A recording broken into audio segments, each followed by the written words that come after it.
नाज साकी नाज पैमाना गुफ्तम, हदीस इश्क बेबाकाना गुफ्तम, तुराबाज शोखी रिंदाना गुफ्तम।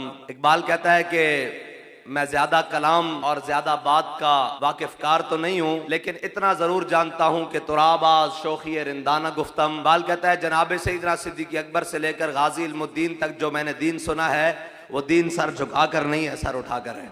नगमा कुजा मन कुजा साजे सुखन बहानई, सुए कतार मी कशम नाकाए बेजुमाम राब। अल्लामा इकबाल ने हुजूर की बारगाह में एक इल्तिजा किया, या रसूलल्लाह, कहाँ शेर, कहाँ शायरी, कहाँ फिका, कहाँ उसूल, कहाँ हदीस, कहाँ तफसीर, कहाँ कुरान। इकबाल कहता है हुजूर ये मैंने एक बहाना बनाया है। इकबाल किस चीज का बहाना बनाया है? कहता है सुए कतार मी कशम। कहता है हुजूर जो आपकी उम्मत आपके दर को छोड़कर दाएं बाएं बिखर गई है ना, सुए कतार मी कशम नाकाए बेजुमाम रा। इकबाल कहता है हुजूर आपकी उम्मत जिस तरह ऊंट अपने कतार से बिछड़ जाए तो कोई दाएं हो जाता है, कोई बाएं हो जाता है। कहता है हुजूर मैं आपकी उस बिछड़ी हुई उम्मत को आपकी मोहब्बत की बातें सुना सुना कर दोबारा दरे मुस्तफा के ऊपर लेकर आ रहा। इकबाल कहता है मग़ज़े कुरान रूह ईमा जाने दी हस्त हुब्बे रहमत लिल आलमीन। इकबाल कहता है कुरान का मग़ज़, ईमान की रूह, दीन की जान, या रसूलल्लाह वो सारी की सारी आपकी जात है, आपकी मोहब्बत है। इकबाल कहता है निशान राह ज़कल हजार हीला मपुरस बयाज इश्क कमाले ज़ यकफन दारद। इकबाल कहता है जब भी हुजूर का पता पूछना है ना तो अकल से नहीं पूछना, ये तो कहेगी चूके चनाचे हालात नहीं ठीक। इकबाल कहता है अकल हजार हीलों से इंसान को रोकेगी कि नहीं इस रास्ते नहीं जाना। इकबाल कहता है भैया आ मैं तुझे एक रास्ता बताऊं। इकबाल वो कौन सा रास्ता है? कहता है बया ज़े इश्क कमाले ज़े यकफन दारद। इकबाल कहता है आ मैं तुझे इश्क का रास्ता बताता हूं। इकबाल करेगा वो क्या? कहता है वो एक ही फन जानता है कि अपने महबूब की रजा हासिल कैसे करनी है। इकबाल कहता है ये फाका कश जो मौत से डरता नहीं, जरा रूह मोहम्मद इसके बदन से निकाल दो। आज तक पूरा आलम में कुफर इसी कोशिश में है कि इनके नबी का ताल्लुक इनसे उम्मत से तोड़ दिया जाए। वो कोशिश करता रहेगा, अल्लाह भी अपनी कुदरतों से सदियों बाद खादिम अल्लामा खादिम हुसैन रिजवी जैसे लोग भेजता रहेगा कि वो उम्मत का ताल्लुक दोबारा अपने नबी से जोड़ कर जाएगा। और ये नारा लगाने पर मजबूर हो जाएगी उम्मत कि बस उन्हें जाना उन्हें माना, ना रखा गैर से काम, लिल्लाहिल हम्द में दुनिया से मुसलमान गया। हुजूर की मोहब्बत अल्लाह ताला ने अज़ल में सबके दिलों की तरफ देखा। हुजूर के सहाबा से पाकीज़ा किसी के दिल नहीं पाए, उनको अपने हबीब की नौकरी के लिए, अपने हबीब की मोहब्बत के लिए मुंतखब किया। और अगर हर एक को मोहब्बत दे देता तो अबू जहल भी वहां था, अबू लहब भी वहां था, उतबा भी था, शैबा भी था, उमैया भी था, वो सारे मौजूद थे। वो सरदार बन के चौड़े होकर बैठे हुए थे कि हमने इस्लाम का काम नहीं करना, हमने हुजूर के दामन से नहीं लगना, इस्लाम चौधरियों के पांव में नहीं जाता। इस्लाम क्या करता है? फिर इकबाल से पूछते हैं इकबाल वहां तो बड़ा अजीब मंजर है, सारे सरदार बिगड़ कर बैठे हुए, बता इकबाल फिर बना क्या? इकबाल कहता है इस्लाम ने फिर उनके चौधरियों को छोड़ा नहीं। बिलाल अज हब्श, सुहैब अज रूम, सलमान अज फारिस, अबू लहब अज मक्का बोला जबीज। इकबाल कहता है इस्लाम ने कहा आ जाओ, अगर आओगे तो अबू बकर होगे सिद्दीक़ अकबर बना दिए जाओगे, उमर हो गए फारूक आजम बना दिए जाओगे, उस्मान हो गए उस्मान गनी बना दिए जाओगे, हैबर शिकन बना दिए जाओगे। लेकिन वो आ गए तो उन्होंने इज्जत पा ली, और जो ना आए तो इकबाल फिर हुआ क्या? कहता है बिलाल अज हब्श, सुहैब अज रूम, सलमान अज फारिस, अबू लहब अज मक्का बोला जबीज। के बिलाल को हबशे से बुलाया, सुहैब को रूम से बुलाया और सलमान को फारिस से बुलाया, अबू लहब को अपना होते हुए बेगाना करके रख दिया। ये इस्लाम का एजाज है। इस्लाम हर एक किसी के पाँव में नहीं जाता। इस्लाम कहता है आ जाओ। और हमारे यहाँ इस्लाम का तस्वुर यह है कि जहां सर झुका लिया जाए, नहीं जी दीन किसी को कुछ नहीं कहता, दीन किसी को कुछ नहीं कहता। हम मुसव्वरे पाकिस्तान अल्लामा डॉक्टर मोहम्मद इकबाल से पूछते हैं इकबाल वाकई दीन ऐसा है कि फ्लेक्सिबल किस्म का है, जो कोई आए वो उसके पीछे लग जाता है? इकबाल कहता है तू बदल गया तो बेहतर के बदल गई शरीयत के मुआफ़िक़े तदरवा नहीं दीन शाहबाजी। दीन वो नहीं जिसको हम अपने पीछे लगा कर चलें, दीन वो है जो अबू बकर उमर को अपने पीछे पीछे चलाए, उस्मान और अली को अपने पीछे पीछे चलाए, अबू हुरैरा और बिलाल को अपने पीछे पीछे चलाए। बस आपने मेरा जुमला याद रखना है और मेरी गुफ्तगू खत्म हो जाएगी। उश्रे का वजह रसूलुल्लाह। हुजूर अपने गुलाम के इस इजहार वफा से, हालांकि सामान नहीं है दुनिया का, लेकिन सहाबा ने बात कर दी और कहा हुजूर हुक्म दें घोड़े समुद्रों में डाल देंगे, और मोहब्बत रसूल में बढ़कर बात की। अल्लाह को यह गवारा नहीं था कि मेरे हबीब के गुलामों ने मोहब्बत रसूल में इस्लाम की खातिर बढ़कर बात की है, इनकी बात जाया चली जाए। फिर इकबाल से पूछते हैं इकबाल क्या बना, कहता है महफिल कोनो मकाम में सहरो शाम फिरे, लेके मैं तौहीद सिफते जाम फिरे, कोह में दश्त में लेके तेरा नाम फिरे, और तुझको मालूम है कभी नाकाम फिरे, दश्तो दश्त दरिया भी न छोड़े हमने, बहरे जुलुमात में दौड़ा दिए घोड़े हमने। सहाबा ने हुजूर के सामने कहा हुजूर घोड़े समुद्र में डाल देंगे। फिर हजरत सलमान फारसी और हजरत साद बिन अबी वक्कास जंग कादसिया के मौके पर, और जब पहुंचे ना जनाब दरिया दजला के करीब, और सामने फारसियों के कले थे, उनकी फौजें कलों के ऊपर खड़ी हुई, तो जब दरिया के उन्होंने कहा ये हम पर हमला नहीं करेंगे, तो हजरत साद बिन अबी वक्कास ने कहा लाओ सारी सवारियां दरिया के किनारे लाओ। जब सारे आ गए ना, आपने फरमाया बिस्मिल्लाह पढ़कर घोड़े समंदर में डाल दो। वो जो सामने उनके कमांडार किलों पर खड़े थे ना, उन्होंने कहा दीवा अमन दीवा अमन। उन्होंने कहा ये इंसान नहीं हो सकते जिसने ना समंदर देखा है, अपनी सवारियां लेकर पार जा रहे हैं। और फिर हजरत साद बिन अबी वकास ने जब सारा लश्कर गुजारा तो वापस मुड़ के पूछा, उन्होंने कहा कोई रह तो नहीं गया? उन्होंने कहा जी कोई नहीं रह गया। एक मुजाहिद आया, उसने कहा जनाब मैंने पानी पीने के लिए प्याला रखा हुआ था लकड़ी का, वो मुंज की रस्सी के साथ मैंने जीन के साथ लटकाया हुआ था, मेरा वो प्याला दरिया में रह गया है। हजरत साद बिन अबी वकास दोबारा दरिया के पास आए। दिखाना हमारा काम है, मनवाना नहीं। हम दिखा सकते हैं तारीख से, हदीस से, उसूल से दिखा सकते हैं, मनवाना नहीं। हजरत साद बिन अबी वकास पास आए, कहा है दरिया हमारा हाकिम उमर हम पर अदल करता है, अगर अदल करता है तो वो जो हमारा प्याला है उसको वापस कर दे। साहबा कहते हैं थोड़ी देर बाद वो प्याला पानी के ऊपर तैरता हुआ किनारे के साथ आ लगा। इस्लाम का एक अपना मिजाज है। और इस्लाम क्या, इकबाल ने एक नज़म बांधी है, तुझे उस कौम ने पाला है आगोश मोहब्बत में, कभी है नौजवान मुस्लिम तदब्बर भी किया तूने, वो क्या गर्दूं था जिसका है तू एक टूटा हुआ तारा, तमद्दुन आफरी आईने खल्ला के जहांदारी, यानी वो सहराए अरब शुतरबानों का कहवारा, समाल फक्र फखरी का रहा शान अमारत में, बाब और रंगो खाल खत जहाजत रूए ज़ेबारा। मैं तुझसे क्या कहूँ कि वो सहरा नशी क्या थे, जहांगीर और जहांदार और जहां बान और जहां आरा, अगर चाहूँ तो नक्शा खींच के अल्फाज में रख दूँ, मगर तेरे तखय्युल से फजूं तर है वो नज़ारा। इसमें इकबाल ने एक शेर लाया है कि तुझे उस कौम ने पाला है आगोश मोहब्बत में। जब ईरान फतह हुआ और हजरत साद बिन अबी वकास की क़यादत में फतह हुआ ईरान, और जब फतह हो गया तो माल गनीमत का ढेर लग गया और सारा माल गनीमत आ गया। मौला कायनात सैयदना अली मुर्तज़ा फरमाते हैं एक बालिश्त कालीन माल गनीमत में मेरे हिस्से आया, मैंने 80,000 दिरहम का बेचा। बल्कि हजरत साद बिन अबी वकास ने वहां से खत लिखा हजरत फारूक आजम को, कहा है अमीरुल मोमिनीन हमें अल्लाह ने ईरान पर फतह दे दी है, और बाद सिपाहियों को ऐसी ऐसी कीमती चीजें उस मकाम से मिली हैं जहां अल्लाह के अलावा उनको देखने वाला कोई नहीं था, लेकिन किसी एक सिपाही ने भी सुई जितनी बदयांती नहीं की। हजरत फारूक आजम ने ऐसे खत पढ़ा तो रोने लग पड़े कि मेरी रियाया इतनी दयानतदार है। तो मौला कायनात सैयदना अली मुर्तज़ा पीछे खड़े थे, उन्होंने ऐसे करके हाथ रखे दोनों कंधों पर, कहा उमर रोता क्यों है, जब तू बदयानत नहीं तेरी रियाया कैसे बदयानत हो सकती है। ऊपर अगर दयानतदार बैठे हो तो रियाया बदयानत नहीं हो सकती। हाँ अगर बदयानती ऊपर आ जाए और खाइन आ जाए, बदयानत आ जाए, तो फिर रियाया को बदयानती से कोई रोक नहीं सकता। बहरहाल उस मौके को अल्लामा इकबाल ने अपने शेर में बंद किया कि तुझे उस कौम ने पाला है आगोश मोहब्बत में, कुचल डाला था जिसने पाँव में ताज सरेदारा।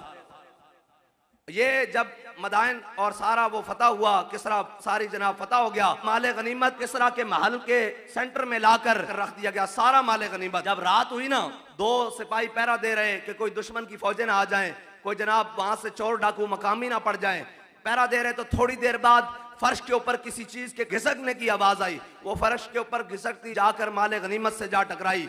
तो वो सिपाही चौकन्ने हुए, उन्होंने कहा कौन है? उन्होंने कहा यार सुबह किसरा बादशाह से मुकाबला हुआ था, अल्लाह ताला ने मुझे फतह दे दी थी, और जो किसरा बादशाह का ताज है ना वो मेरे हिस्से में आया था, तो वो ताज मैं माले गनीमत में वापस करने के लिए आया हूं। और किस अंदाज से कि ताज को माले गनीमत से दूर रख के ठोकर लगाई। तो उसने कहा अपना नाम तो बताओ जो किसरा बादशाह का ताज माले गनीमत में जमा करने के लिए आए हो। उसने कहा जिसके लिए मैंने काम किया है ना वो मेरा नाम जानता है। और ये याद रखिएगा इस्लाम का एक अपना मिजाज है, कब्जे में भी ये तलवार आ जाए तो मोमिन या खालिद जांबाज है या हैदर कर्रार। मैं फिर आपको अपने जुमले की तरफ ले चलूं। ये ज़ैली गुफ्तगू साथ साथ उश्र का वजह रसूलुल्लाह, इसका माना क्या था कि हुजूर अपने गुलाम के इज़हार वफा से खुश हुए। उशरे का वजह रसूलुल्लाह, हुजूर का चेहरा पहले ही चमकने वाला है, लेकिन अपने गुलाम के इस इज़हार से कि हुजूर आप हुक्म दें, आपके दाएं बाएं लड़ेंगे, आप हुक्म दें, हुजूर खुश हुए और हुजूर का चेहरा चमका। बहरहाल खंदक आ गया, ग़ज़वा खंदक। और हजरत अम्मा आयशा सिद्दीक़ा फरमाती हैं कि हजरत साद बिन मुआज़ जिन्होंने ये बात की थी, उन्होंने तलवार, तीर, नेज़े और भाले जंग का सामान ऐसे अपने कंधों के ऊपर रखा हुआ और इमामुल अंबिया के हुजरे के करीब से गुजरे और क्या पढ़ते जा रहे हैं। उन्होंने कहा, ऐ साद, इतनी जल्दी भी क्या है, अभी बड़ा बड़ा मार्का बर्पा होने वाला है, बड़ा बड़ा मार्का बर्पा होने वाला है। अगर उस मार्के में शहादत मिल जाए तो शहादत की भी क्या बात है। हजरत साद बिन मुआज़ ये कहते हुए जा रहे हैं और ग़ज़वा खंदक हो गया। ग़ज़वा खंदक जब खत्म हुआ ना, तो हजरत साद बिन मुआज़, वही साद बिन मुआज़ जिन्होंने बदर जाते बात की थी, उनको यहाँ रगे अखल में तीर लग गया। ये एक बाएं हाथ की ये रग है, इसको रगे अखल बोलते हैं। इस रग में तीर लग गया। हजरत साद बिन मुआज़ ने दुआ की, या अल्लाह, अगर तेरे हबीब के दुश्मनों ने, इन मक्का वालों ने, इन कुरैशियों ने ऐसे ही लश्कर लेकर आना है तो मुझे मौत ना देना, मुझे जिंदा रखना, मैं इनका मुकाबला करता रहूं, और अगर नहीं आना तो फिर मुझे मौत दे देना। हजरत साद बिन मुआज़ की ये दुआ कबूल हो गई। और वो बनु कुरैज़ा के यहूदी जिन्होंने हुजूर से गद्दारी की ग़ज़वा खंदक में, हजरत साद बिन मुआज़ को जब पता लगा कि इन्होंने ग़ज़वा खंदक में गद्दारी की है, तो आपने दुआ मांगी, या अल्लाह, ये जो बनु कुरैज़ा के यहूदी हैं, इनका अंजाम दिखाए बगैर भी मुझे दुनिया से ना लेकर जाना। अब जरा मंजर सुनिएगा। ग़ज़वा खंदक खत्म हुआ, इमामुल अंबिया अपने काशाना अक़दस में हुजूर तशरीफ लाए, और इमामुल अंबिया तशरीफ लाए तो इसका मतलब है सहाबा हुजूर के बाद ही गए होंगे अपने घरों में। और क्या हुजूर तशरीफ लाए और इमामुल अंबिया ने अपना अमामा उतारा और हुजूर ने दाएं जानिब से अपनी मुबारक जुल्फें, वो वल्लैल वाली जुल्फें, हुजूर ने जब धोनी शुरू की ना, तो इतनी देर में जिब्रील अमीन ने घर के दरवाजे पर दस्तक दी और जिब्रील अमीन जंगी लिबास पहने हुए, और हुजूर ने पूछा, जिब्रील क्या बात है। उन्होंने कहा, या रसूलल्लाह, अल्लाह फरमाता है कि बनु कुरैज़ा के यहूदियों का फैसला भी अभी साथ करें। अगर नमाजों के अलावा अजान होती तो सहाबा समझ जाते कि बिलाल की आवाज आ रही है, हुजूर बुला रहे हैं और किसी मार्के के ऊपर जाना है। अब ये मंजर ये है कि ग़ज़वा खंदक के सामान को समेटा जा रहा है और समेटा जा रहा है। जंग खत्म हो चुकी है, जंग के अपने लवाजमात होते हैं, जख्मी जनाब कोई किस हाल में, कोई किस हाल में। हजरत बिलाल ने आज़ान दी हुजूर की बारगाह से, तो कुरान ने वो मंजर बांधा है। जब सहाबा के कानों में ये बात पहुंची ना, अभी जंग खत्म हुई है, कोई सहाबा मैदान में है, कोई रस्ते में, कोई घर के अंदर पहुंचे, लेकिन आवाज आ गई कि हुजूर दोबारा बुला रहे हैं, तो कुरान ने मंजर बयान किया, अल्लज़ीना इस्तजाबू लिल्लाहि वर रसूल मिन बाद मा असाबहुमुल करह। मेरे हबीब, आपके इन गुलामों की क्या बात है, जब इन्हें आपकी बारगाह में दोबारा बुलाया गया तो ये इस हाल में आ रहे थे कि इनके जख्म खुले हुए थे, खून जारी था, और ये कह रहे थे, लब्बैक व सादैक या रसूल अल्लाह, हुजूर आप हमें बुलाएं, हम ना आए, ये कैसे हो सकता है। कुरान मजीद ने ये मंजर बयान किया, अल्लज़ीना इस्तजाबू लिल्लाहि वर रसूल मिन बाद मा असाबहुमुल करह लिल्लज़ीना अहसनू मिनहुम वत्तक़ू अजरुन अज़ीम। ये जब मंजर बयान कर दिया, सहाबा हुजूर की बारगाह में पहुंचे, तो जिब्रील अमीन ने जब हुजूर के गुलामों को हुजूर की बारगाह में आते हुए देखा ना, तो कहा, या रसूलल्लाह, अल्लाह ने हमें हुक्म दिया है फरिश्तों को, हमने अपने हबीब के गुलामों का ये इज़हार वफाई देखना था, अब हम पहले जाएंगे, बनु कुरैज़ा के किलों को हला कर रख देंगे, आपके जाने की देर है, वो फतह हो जाएंगे। हुजूर ने जाकर मुहासरा कर लिया, बनु कुरैज़ा के यहूदी जाकर किलों के ऊपर चढ़ गए। जब किलों के ऊपर चढ़ गए तो काफी दिन मुहासरा रहा। एक दिन फिर उनके सरदार नीचे उतरे, उन्होंने कहा, हुजूर हम आपको हकम नहीं मानते, अगर हमारा फैसला करना है ना तो साद बिन मुआज़ को बुलाएं। वो साद बिन मुआज़ जो दुआ कर चुके हैं कि या अल्लाह, इनका अंजाम दिखाए बगैर मुझे दुनिया से ना लेके जाना। वो इस वजह से कहा कि हजरत साद बिन मुआज़ का इस्लाम लाने से पहले यहूदियों से बड़ी दोस्ती थी। वो समझते थे कि साद बिन मुआज़ हमारे बारे में नरम फैसला करेगा। हुजूर ने फरमाया, ठीक है। हुजूर ने हजरत मौला कायनात अली उल मुर्तज़ा और जनाब हजरत ज़ुबैर बिन अव्वाम को हुक्म दिया, फरमाया, साद बिन मुआज़ जख्मी हालत में पड़े हैं घर, उनकी रग अकल से खून निकल रहा है, फरमाया इनको लेकर आओ। और कहते हैं, सहाबा कहते हैं कि हजरत साद बिन मुआज़ को जख्मी हालत में मौला कायनात हजरत ज़ुबैर बिन अव्वाम ये घोड़े पर सवार करके जब लेकर चले ना, तो करीब से मुनाफिकों की बस्तियां थी। उन्होंने कहा, साद ख्याल करी, ऐ यहूदी तेरे बड़े यार सन, बड़ी तेरी पक्कियां दोस्तियां सन, आज तेरे उत्ते गल आ गई, आज बात तुम्हारे ऊपर आ गई है, लिहाजा ख्याल से फैसला करना। हजरत साद बिन मुआज़ जख्मी हालत में सुनते आए, सुनते आए, सुनते आए, लेकिन जब सामने पहुंचे ना, हुजूर को देखा, सरवर कहूँ के मालिक व मौला कहूँ तुझे, और बागे खलील का गुले ज़ेबा कहूँ तुझे, और तेरे तो बस ऐबे तनाही से हैं बरी, हिरा हूँ मेरे शाह क्या क्या कहूँ तुझे। जब हुजूर को सामने देखा ना तो हजरत साद बिन मुआज ने अपनी गर्दन मोड़ी, ऐसे गर्दन मोड़ी और पीछे का देखकर कहा, फरमाया साद आज वही फैसला करेगा जो अल्लाह और उसके रसूल को पसंद होगा। आपने आज तक ये सुना है कि इस्लाम अमन का दर्स देता है, इस्लाम किसी को कुछ नहीं कहता। हाँ, इस्लाम अमन का दर्स तब देता है जब बिलाल काबे की छत पर हो। अगर बिलाल को काबे की गलियों में मारा जा रहा हो तो इस्लाम अमन का दर्स नहीं देता, तलवार उठाकर बदर जाने का दर्स देता है। इस्लाम का एक मिजाज है भाई। ये हमने तो ये सुना है, मैं इसलिए आपको पहले माहौल बना रहा हूं कि आगे आपने फैसला सुनना है। बनु कुरैज़ा का हजरत साद बिन मुआज को हुजूर ने कहा, फरमाया साद ये यहूदी कहते हैं कि ये मेरा फैसला नहीं मानते, ये तुझे हकम मानते हैं, तो अब फैसला तू इनका कर। उन्होंने कहा हुजूर इजाजत है मैं इनका फैसला करूं? तो हुजूर ने फरमाया साद इनका फैसला करो। उन्होंने कहा हुजूर मेरा फैसला है तो फिर सुनिए, इनके मर्द कत्ल कर दिए जाएं, इनकी औरतें लौंडी बना लिए जाएं, इनके बच्चे गुलाम बना लिए जाएं, इनकी जायदादें जब्त कर लिए जाएं। अब सुनिएगा जरा गौर से। इमामुल अंबिया मुस्कुरा पड़े। हुजूर ने फरमाया साद तेरे आने से पहले अल्लाह ये फैसला कर चुका है। अब यहां एक बात है बड़ी गौर तलब। बाबा जी कहते थे यहूदियों ने यह समझा कि हमारा ताल्लुक एक सहाबी से है पुराना, हो सकता है हमारी बचत हो जाए। फरमाया अल्लाह को गवारा नहीं है कि कोई उसके हबीब का दर छोड़कर किसी और के पास पनाह लेने के लिए जाए। कहा अगर यहूदी अपने मुंह से ये कह देते, ये मौजूद है ना कि जो जनाब मूसा अलैहिस्सलाम के मुकाबले में जादूगर आए, उन्होंने सिर्फ यही कहा ना कि जनाब पहले आप या पहले हम, तो अल्लाह ने कहा मेरे कलीम की इज्जत कर दी, तकरीम कर दी। कलीम समझ के नहीं, वो अपने जैसा ही समझते थे। कहा कलीम की इज्जत कर दी, मुझे ये गवारा नहीं कि मेरे कलीम की इज्जत हो गई है इनके मुंह से, इन्हें काफिर मारूं। अल्लाह ताला ने वो 70,000 के 70,000 जादूगर सज्दे में डाल दिए। फौल किया सहरत साजिदीन कालू आमन्ना बिरब्बि हारून व मूसा। ये सारा कुरान मजीद में मौजूद है सारा वाकया। कहा कि उनसे इज्जत की तकरीम के लफ्ज निकल गए कि पहले आप या हम, तो अल्लाह ने कहा मेरे कलीम की तकरीम हो गई है, लिहाजा अब तुम काफिर नहीं मरोगे, तुम्हें ईमान दे दूंगा। बल्कि यहां तक कि अल्लाह ताला ने जब उनको सज्दे में डाला तो जन्नत में जिस मकाम में रहना है उन्होंने वो मकाम भी दिखा दिया। हाँ, ये है जनाबे कलीम की बात। बाबा जी कहते थे अगर यहूदी ये कह देते हुजूर आप हमारा फैसला करें, तो हुजूर ने सारों को माफ कर देना था। तू आया ना दरते क्यों बदनसीबा, हजारा रंगा विच रंगे दे मोहम्मद। ये सरकार का दर है दर शाह तो नहीं, जो मांग लिया सो मांग लिया, और भी कुछ मांग दे सकते हैं क्या कुछ कि वो कुछ दे नहीं सकते।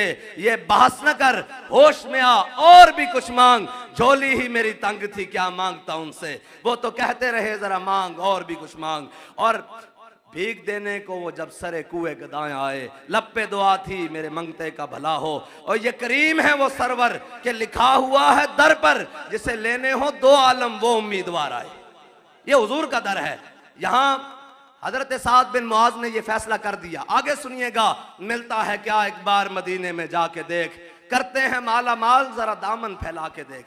जिसने हुजूर से मोहब्बत ही नहीं की उसको क्या पता हो कि इसका जायका क्या है। जिसने किसी चीज चखी ना हो उसको क्या पता हो कि उसका जायका क्या है। हाँ, अगर जायका हुजूर की मोहब्बत का पूछना है तो फिर आओ अबू बकर के दरवाजे पर आओ, उमर के दरवाजे पर आओ, उस्मान के दरवाजे पर आओ, अली के दरवाजे पर आओ, हजरत बिलाल के दरवाजे पर आओ, और साद और सईद के दरवाजे पर आओ, अशरा मुबशरा के दरवाजे पर आओ, जान सारा ने बदरोहत के दरवाजे पर आओ, अमीर हमजा के दरवाजे पर आओ। हम तुम्हें बताते हैं कि हुजूर से मोहब्बत करनी कैसे है। मैंने अब आपसे पूछा है भाई मुझे टाइम बता दीजिएगा। हम तो इकबाल के बकौल तेरे आजाद बंदों की न ये दुनिया न वो दुनिया, और चमन में मेरी तलख नवाई गवारा कर के जहर भी करता है कभी कारे तिरिया की। इकबाल कहता है चमन में कभी कभी मेरी तलख बातों को अपने दिल पर रख। इकबाल क्यों कहता है कभी कभी जहर भी तिरियाग का काम कर जाता है। और मिलेगा मंजिले मकसूद का उसी को सुराग, अंधेरी शब में चीते की आंख जिसका चराग। मुयस्सर आती है फुर्सत फकत गुलामों को, नहीं है बंदे हुर के लिए जहां में फराग। और फरोग मगरबियां खीरा कर रहा है तुझे, तेरी नजर का निगे बाहों साहिब माजाग। और इकबाल कहता है किया है तुझको किताबों ने कौरे ज़ौक़ इतना, कि सबा से भी ना मिला तुझे बुए गुल का सुराग। आ जाए जी वापस हजरत साद। मैं बस अपनी गुफ्तगू इख्तिताम की तरफ लेकर जा रहा हूँ। वो फिर बढ़ जाती है, हम इश्क के बंदे हैं क्यों बात बढ़ाई है, दिल को हम समझा बुझा के सूए काबा लाए थे, अब दिल हमें समझा बुझा के सूए जाना ले चला। ये तो फिर मोहब्बत रसूल है, ये तो सारी जिंदगी भी बयान होती रहे। फिर भी जनाब आखिर में ये कहना पड़ेगा, गालिब सनाए ख्वाजा बयज़दां गुज़ाश्तेम काज़ात पाक रा मर्तबा दाने मोहम्मद अस। ये तो फिर सब कुछ हर एक ने अपनी बिसात के मुताबिक हुजूर की शान बयान की, लेकिन आखिर में आकर कहा, लेकिन रजा ने तो खत्म सुखन इस पर कर दिया, खालिक का बद्दा और खल्क का आका को हूं तुझे। हर एक की अपनी बिसात है मोहब्बत रसूल की। बहरहाल ये बात निकलेगी तो ये चलती रहेगी। हजरत साद बिन मुआज ने जब ये फैसला कर दिया, हजरत साद बिन मुआज वापस आ गए। इमामुल अंबिया ने हजरत साद बिन मुआज का खैमा मस्जिद नबी के सेन में लगवा दिया। मस्जिद नबी के सेन में हुजूर फजर के बाद, जोर के बाद, असर के बाद, मगरिब के बाद, जुमा के बाद हुजूर आते और हुजूर हजरत साद बिन मुआज के खैमे की वो पर्दे उठाते और हुजूर कहते, साद बताओ तुम्हारा क्या हाल है। हजरत साद तो कहते होंगे ना कि या अल्लाह कभी ये जख्म ठीक ही ना हो। पहले तो हुजूर कभी कभी पूछते थे क्या हाल है, अब तो हर नमाज के बाद पूछते हैं क्या हाल है। तो आला हजरत ने उनकी जुबान हाल को ये बयान किया कि जान है इश्क़ मुस्तफ़ा रोज फजू करे खुदा, जिसको हो दर्द का मजा वो नाज़े दवा उठाए क्यों। हजरत साद बिन मुआज का खैमा मस्जिद नबी में लगा है। साहबा कहते हैं कि हुजूर को इतला मिली कि हजरत साद बिन मुआज के जो ये रगे अखल है ना, ये रगे अखल ये खुल गई है, दोबारा जख्म खुल गया, खून तेजी से बह रहा है। साहबा कहते हैं हुजूर इतनी तेजी से तशरीफ लाए मस्जिद नबी में, हजरत साद बिन मुआज के खैमे में गए। हजरत साद बिन मुआज का खून निकल रहा है यहाँ से। हुजूर ने हजरत साद बिन मुआज का हाथ पकड़ा और अपने सर अक़दस पे रखा। जरा तसव्वुर कीजिएगा, साद बिन मुआज का खून निकल रहा है, हुजूर ने हजरत साद बिन मुआज का हाथ पकड़ा और अपने सर अक़दस पर रखा। साहबा कहते हैं हजरत जनाब सैयदना सिद्दीक़ अकबर ने पीछे किया, हुजूर ने फिर रखा। फारूक आजम ने पीछे किया, हुजूर ने फिर रखा। उस्मान गनी ने पीछे किया, हुजूर ने फिर रखा। हजरत मौला कायनात ने पीछे किया, हुजूर ने फिर रखा। कहते हैं मंजर यह है कि हजरत साद बिन मुआज का जो खून है ना, वो हुजूर के मुबारक माथे से, मुबारक अबरुओं से, मुबारक आंखों से, मुबारक गालों से, मुबारक दाढ़ी से बह रहा है। क्या मंजर है, काफ गैसू हा दहन या आंखें अबरू ऐन साद, काफ हा या ऐन साद उनका है चेहरा नूर का। यह है मोहब्बत रसूल का सिला। बहरहाल हजरत साद बिन मुआज घर मुंतकिल हो गए, आपकी शहादत हो गई। साहबा कहते हैं जब हमें हजरत साद बिन मुआज की शहादत का पता लगा, कहते हैं हुजूर ना इससे पहले कभी इतनी तेज चले ना इसके बाद कभी इतने तेज चले। कहते हैं हमारे कंधों की चादरें गिर गई, हम इतनी तेज चले और जब पहुंचे हमने कहा हुजूर इतनी जल्दी क्यों। फरमाया मुझे यह है कि कहीं फरिश्ते साद बिन मुआज को गुस्ल देने के लिए अर्श पर न ले जाएं, अर्श पर न ले जाएं। कहते हैं कि हजरत साद बिन मुआज जब जिस कमरे में आपकी जनाब जसद अनवर पड़ा हुआ था ना, कहते हैं इमामुल अंबिया जब वहां पहुंचे तो कोई शख्स मौजूद नहीं था। हुजूर ने बड़ी एहतियात से कमरे में पांव रखे। साहबा ने पूछा हुजूर हमें तो कुछ नहीं नजर आ रहा, आप इतनी एहतियात क्यों कर रहे हैं। फरमाया अल्लाह ने 70,000 फरिश्ते साद बिन मुआज के जनाजे को उठाने के लिए भेज दिए हैं। अब सुनिएगा जरा, हजरत साद बिन मुआज ने बदर जाते हुजूर को खुश किया था ना, जुमला याद है जी, ओशरे का वजह रसूलुल्लाह, ओशरे का वजह रसूल। हुजूर खुश हुए, हुजूर का चेहरा चमका। और हजरत साद बिन मुआज को जब आपका गुस्ल हो गया, जनाब कफन तफन तैयार हो गया, तो कहते हैं कि जब चारपाई उठाने की बारी आई ना, तो इमामुल अंबिया आपके भी सारे रिश्ते सलामत रहे, मेरे भी सलामत रहें, अल्लाह ताला सारों के वालिदैन भाई दोस्त सब सलामत रखे। लेकिन दुनिया से जाना है, ये तय है, जाना है, सब ने जाना है। कब्र पे कोई पूछने वाला नहीं होता, शम्मा भी जलाओ तो उजाला नहीं होता। याद रखिएगा वहां आना हुजूर ने है, हाँ उस जगह आना हुजूर ने है। सब सारे रिश्ते छोड़कर चले जाएंगे, बल्कि जितनी गहरी दोस्तियां होंगी मुट्ठियों में खाक भर के दोस्त लाए वक्त मर्ग, और उम्र भर की दोस्ती का ये सिला देने लगे। आखिर में ये सिला मिलता है कि मिन्हा खलकना, जितना मर्जी रिश्तेदारी और जिनके लिए हलाल हराम लोग इकट्ठा करते हैं, वो भी आखिर में औलाद भी जनाब साल बाद भी कब्र पर कोई नहीं आता पूछने के लिए भी। और जनाब ये बरसात का मौसम गुजरा है, कब्रिस्तानों का हाल जाकर देख लें, एक एक तख्ती बंदा पड़ता है, फलाना जनाब फलां फलां फलां फलां, सब ज़ेरे खाक हैं, तहे खाक सो रहे हैं। लेकिन ये याद रखिएगा, एक कब्र आज भी जीती है बड़े कब्रिस्तान में, उस कब्र का नाम इल्मुद्दीन है। हाँ मैं लाहौर का जानता हूं, बहुत बड़ा कब्रिस्तान है और उस कब्रिस्तान में तकरीबन लाखों कब्रें हैं, तो अब बड़े बड़े लोग पड़े हैं, कोई पूछने नहीं आता। इल्मुद्दीन है, उम्र भी 21 साल है, शादी भी नहीं हुई, लेकिन आप जिस वक्त जाएंगे सुबह के टाइम और शाम के टाइम, दोपहर के टाइम, ताजा मनो फूल पड़े होंगे। वो क्या वजह है? इकबाल कहता है, इकबाल ये किस केश का फैज़ आम है, रूमी फना हुआ हबशी को दवाम है। इकबाल कहता है पूरी दुनिया पर हुकूमत सिकंदर जुल्करनैन ने की है, उसका नाम लेने वाला कोई नहीं। दुनिया पे बिलाल बिलाल हो रही है, ये हुजूर के दामन रहमत की वजह है, और कयामत तक जिसका नाम बाकी रहेगा वो हुजूर की वजह से रहेगा, और कोई वजह नहीं हो सकती। बहरहाल हजरत साद बिन मुआज कहते हैं जिसका जितना करीबी हो वो चारपाई उठाता है ना। ये मैंने मसला समझाने के लिए बात की है। जिसका कोई साहब के रिश्ते अल्लाह सलामत रखे, लेकिन जिसका जो करीबी हो वो जनाब चारपाई उठाता है। कहते हैं हजरत साद बिन मुआज के जब चारपाई उठाने की बारी आई ना, हुजूर ने अपने कंधों पर ऐसे खुद आगे चारपाई उठाई। करते हैं माला माल, जरा दामन फैला के देख। अब मेरी बात आ गई है, मैं आपसे आखिरी बात करने लगा हूं। हम हुजूर का नाम क्यों लेते हैं? ये लब्बैक लब्बैक लब्बैक या रसूलल्लाह, यहाँ हर कोई अपने जो जिसका खाता है उसी का गाता है। हम हुजूर का नाम इसलिए लेते हैं कि जनाब कब्र में पहुंच जाना है और अंधेरी कब्र है, और वहां पर पहला सवाल होना है मर रब्बु का, मा दीनू का, मा कुंता तकूलु फी हक के हाजर रजुल। बताओ दुनिया में इनके बारे में क्या कहते रहते थे? तो हम ये कहेंगे हमसे पूछते हो कब्र में सरकार आए तो मैं कदमों में गिरूं, और घर फरिश्ते सर उठाएं तो मैं उनसे यूं कहूं कि पाए नाज से फरिश्तों मैं क्यों कर उठूं, मर के पहुंचा हूं यहां इस दिल रुबा के वास्ते।